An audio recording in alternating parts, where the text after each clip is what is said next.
नमस्कार, मैं कमल मिश्रा और आप देख रहे हैं एक्सप्रेस न्यूज भारत। आज हम बात करेंगे जबलपुर की, जहां थाना पन्नानगर क्षेत्र के अंतर्गत सराफा व्यापारियों पर हुए लूटकांड के मामले में पुलिस ने बड़ा खुलासा किया है। आपको बता दें, पुलिस ने 2 शातिर चोरों को गिरफ्तार किया और पुलिस द्वारा सुरक्षा संदेश फैलाने के लिए जुलूस भी निकाला गया। आइए जानते हैं इस मामले को विस्तार से। जबलपुर थाना पन्नानगर क्षेत्र के अंतर्गत सराफा व्यवसायी पर हुए सनसनीखेज लूटकांड के मामले में पुलिस ने बड़ा खुलासा करते हुए अंतरजातीय गिरोह के 2 शातिर आरोपियों को गिरफ्तार किया है। आरोपियों के कब्जे से नकदी सहित सोने चांदी के कीमती जेवरात को लगभग 30 लाख रुपए का माल, घटना में प्रयुक्त 2 दुपहिया वाहन और एक मोबाइल फोन जब्त किया गया। आरोपियों की गिरफ्तारी के बाद पुलिस द्वारा पन्नानगर सराफा बाजार में जुलूस भी निकाला गया, जिससे व्यापारी और आमजन में सुरक्षा का संदेश गया।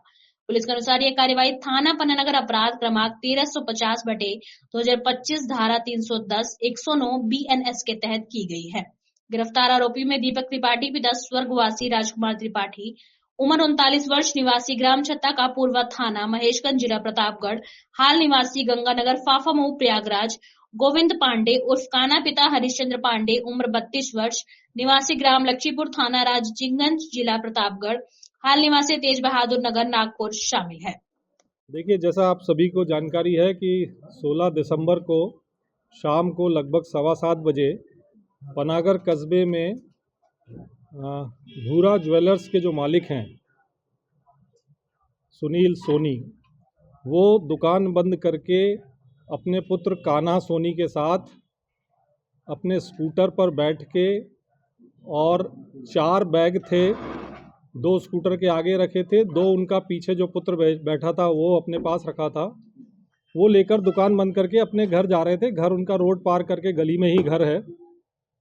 जब तक वो घर पहुंचते उससे पहले ही 3 मोटरसाइकिल पे सवार 6 अज्ञात व्यक्तियों द्वारा उन पर हमला करके, फायर करके, उनके बेटे को सिर में चोट पहुंचा के, और जो 4 झोले थे जिसमें सोने चांदी के जेवर थे, कुछ कैश था, उसमें से 3 झोले ले जाने में वो अज्ञात बदमाश कामयाब हुए थे। घटना गंभीर थी। घटना की गंभीरता को देखते हुए पुलिस अधीक्षक महोदय द्वारा एक SIT का गठन किया गया। SIT ने अपना काम प्रारंभ किया।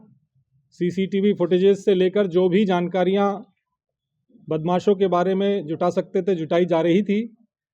इसी बीच एडिशनल SP पल्लवी शुक्ला और उनकी टीम को एक कामयाबी मिली, जबकि एक मुखबिर ने ये जानकारी दी कि इसमें जो बदमाश शामिल हैं वो उत्तर प्रदेश के हैं। और इसी जानकारी को तस्दीक करने के लिए CSP गोरखपुर महादेव नागौतिया जी और उनकी टीम, साथ में पनागर थाने की TI विपिन ताम्रकार और उनकी टीम उत्तर प्रदेश गई। और उत्तर प्रदेश में एक संदेही जिसका नाम था दीपक त्रिपाठी, वो CSP नागौतिया जी की टीम को मिला। उससे जो प्रारंभिक पूछताछ की गई, उसके आधार पर क्राइम ब्रांच की एक टीम नागपुर महाराष्ट्र रवाना की गई, जहां से एक और अन्य संदेही गोविंद पांडे मिला।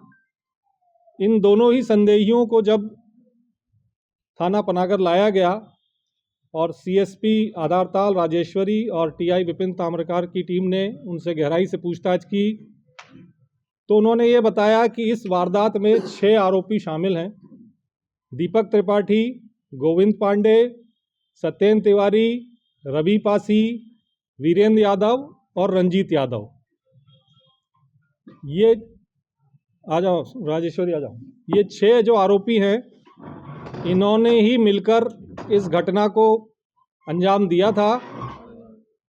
अभी तक इसमें से 2 आरोपी दीपक त्रिपाठी और गोविंद पांडे, इन दोनों को गिरफ्तार किया गया है। इन दोनों से लगभग 150 ग्राम सोना और लगभग 2.5 किलो, 2.5 किलो नहीं, 3.5 किलो चांदी और 1 लाख रुपए नगद बरामद किया जा चुका है। एक अन्य आरोपी वीरेंद्र यादव, वो जो है 23 तारीख को प्रतापगढ़ में न्यायालय में उसने सरेंडर किया किसी अन्य अपराध में, और वर्तमान में प्रतापगढ़ जेल में है। उसको भी शीघ्र ही पनागर पुलिस जो है प्रोटेक्शन वारंट पे लाएगी। शेष जो 3 आरोपी बचे हैं, सत्येंद्र तिवारी, रवि पासी और रंजीत यादव, इनकी भी सरगर्मी से सभी टीमें तलाश कर रही हैं। सर चूंकि ये इनिशियली पल्लवी शुक्ला जी और नागोतिया जी की टीम ने दीपक त्रिपाठी को पकड़ा था, तब जब प्रारंभिक पूछताछ की गई और गोविंद पांडे ने फिर उसकी पुष्टि की, तो इनमें से जो एक आरोपी वीरेंद्र यादव है, वो लगभग घटना के 2 माह पूर्व से इस क्षेत्र में रहकर रैकी कर रहा था। इसमें एक और महत्वपूर्ण बात यह है कि वर्ष 2023 में गौसलपुर में एक वारदात घटित हुई थी, जिसमें कि एक सुनार को इसी तरीके से जैसे ये वारदात हुई है उसको लूटा गया था। उसमें भी दीपक त्रिपाठी को गिरफ्तार किया गया था। सर इन पर जिले में और कितनी इन्होंने लूट की है? देखिए, ये जो गैंग है इसकी जो जानकारी अभी तक हमको मिली है, नागपुर में इसी तरह से सुनार को लूटा गया, पनागर में सुनार को लूटा गया। उसके अतिरिक्त उत्तर प्रदेश में इनके विरुद्ध यही इनका मॉडस ऑपरेंडी है। जब भी कोई सुनार अपनी दुकान से सामान निकाल के ले जाता है, उसी समय ये लूट को कारित करते हैं। और ये जो इसमें वीरेंद्र यादव है, इसके विरुद्ध 2 दर्जन से ज़्यादा लूट, हत्या का प्रयास और अन्य अपराध हैं। और ये सभी जितने बदमाश हैं, ये सभी इनका क्रिमिनल रिकॉर्ड है और लूट की कई घटनाओं को पूरे देश में अंजाम ये दे चुके हैं। सर पनागर में लूट कितने हुई थी ये अभी तक जो सुनील सोनी जो हैं, जो घायल हुए थे, उनके भाई सुशील सोनी द्वारा जो रिपोर्ट लिखवाई गई थी, उसमें 750 ग्राम सोना और 10 से 12 किलो चांदी की रिपोर्ट उनने लिखवाई गई थी। सर इनने गोली भी चलाई थी, तो क्या हथियार फिर कहाँ से थे, किसके थे, कहाँ से लाए थे? अभी जो जानकारी प्रारंभिक पूछताछ में लगी है, उसमें वीरेंद्र यादव द्वारा ये फायर करना, जो 2 आरोपी दीपक त्रिपाठी और गोविंद पांडे जिनको पुलिस ने गिरफ्तार किया है, उन्होंने वीरेंद्र यादव द्वारा फायर करना बताया है। और जैसे ही वीरेंद्र यादव की फॉर्मल गिरफ्तारी होगी, प्रोटेक्शन वारंट पर लाया जाएगा, तो आगे की कार्रवाई होगी। बाकी आरोपी कहाँ की हैं? सभी पूरे 6 आरोपी उत्तर प्रदेश के रहने वाले हैं। इनका जो कनेक्शन है वो प्रयागराज और उसके आसपास के जिलों से है। सर इनसे भी हथियारों की कोई बरामदगी नहीं की? अभी इन दोनों आरोपियों से जो घटना में प्रयुक्त अपाचे मोटरसाइकिल थी वो और एक स्प्लेंडर मोटरसाइकिल ये बरामद की गई है। और जो इन्होंने सामान लूटा था वो बरामद किया गया है। जो पूछताछ इनसे हुई है उसमें ये जानकारी मिली है कि वीरेंद्र यादव जो है ये एक शातिर वाहन चोर भी है। और जो तीनों मोटरसाइकिल इस घटना में प्रयुक्त हुई थी, तीनों उत्तर प्रदेश की चोरी के वाहन थे। जिस दिन इनको घटना करनी थी उस दिन ये वहां से चले उत्तर प्रदेश से और सीधे चलते हुए 15 तारीख को, ये घटना उन्होंने पहले करने का प्रयास 15 तारीख को किया था। 15 तारीख को ये घटनास्थल पहुंच भी गए थे, लेकिन उसी समय पुलिस का जो FRV है, जो फर्स्ट रिस्पांस व्हीकल डायल 112 वाला जो है, वो इनको वहाँ मौके पे दिखा, तो ये वहाँ से पलट के वापस हो गए।